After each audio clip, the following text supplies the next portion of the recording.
Hello everyone, welcome সকলকে আমার আরও একটি নতুন ভিডিওতে। আজ আমি তোমাদের সাথে শেয়ার করব ডিম দিয়ে বানানো রসমালাইয়ের রেসিপি।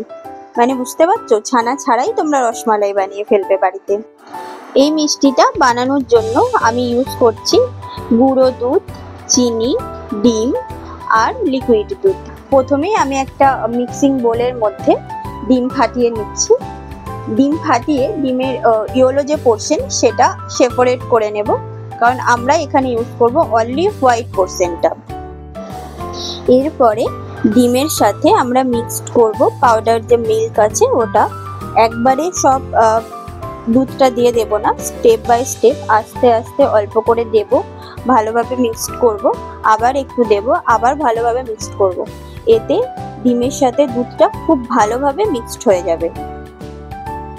গ্যাস অন করে একটা প্যানের মধ্যে লিকুইড দুধ আমি গরম বসিয়েছি। বেশ কিছুক্ষণ দুধটা ফুটে আসলে, দুধ যখন ঘন হয়ে যাবে, এর মধ্যে আমি অ্যাড করছি দুটো এলাচ আর অ্যাড করছি হাফ কাপ মতো চিনি। এটা তোমরা যেরকম মিষ্টি খাও সেরকম বুঝে দিয়ে দেবে। চিনি দিয়ে খুব ভালোভাবে আমি দুধটা নাড়িয়ে নিচ্ছি যাতে চিনিটা দুধের মধ্যে গলে যায়। চিনি দুধের সাথে মিক্সড হয়ে যাওয়ার পরে দুধ যখন হালকা করে ফুটতে শুরু করবে, গ্যাসের ফ্লেম লো টু মিডিয়াম রেখে খুব সাবধানে চামচের সাহায্যে ওই মিশ্রণটি থেকে অল্প অল্প করে নিয়ে আমরা ফুটন্ত দুধের ওপরে দিয়ে দেব। গ্যাসের ফ্লেম কিন্তু অবশ্যই লো রাখতে হবে। দুধ যদি বেশি জোরে ফোটে তো মিষ্টিটা ছড়িয়ে যাওয়ার একটা চান্স থাকবে।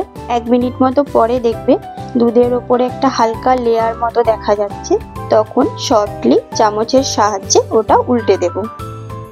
অপোজিট সাইডটা 1 মিনিট মতো ফুটন্ত দুধে ফুটিয়ে তুলে নিলেই রেডি আমাদের ছানা ছাড়া ডিম দিয়ে বানানো রসমালাই।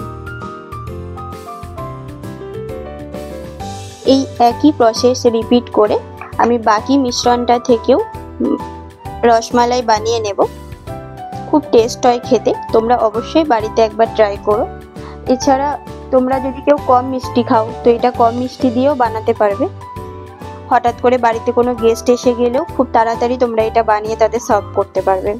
এখন অবধি আমি অনেক গেস্টকেই মিষ্টিটা বানিয়ে সার্ভ করেছি, কেউই বুঝতে পারে না খেয়ে যে এটা ছানা ছাড়া বানানো। খেতেও খুব টেস্ট হয়। তোমরাও বাড়িতে বানিয়ে জানিও কেমন লাগলো। চাইলে তোমরা এর সাথে কেশর, কাজু বাদাম এগুলো অ্যাড করে দিতে পারো, তাহলে টেস্ট আরও বেড়ে যাবে। আর যখন তোমরা সার্ভ করবে বাটিতে মিষ্টির সাথে অবশ্যই লিকুইড যে দুধ আছে সেটাও দিয়ে দেবে। দেখতেও সুন্দর লাগবে আর খেতেও দুর্দান্ত লাগে। থ্যাংক ইউ ভিডিওটি লাস্ট অবধি দেখার জন্য। ভালো লাগলে লাইক, কমেন্ট, শেয়ার করে আমায় সাপোর্ট করো। আর হ্যাঁ, পেজটা ফলো করতে ভুলো না। Thank you.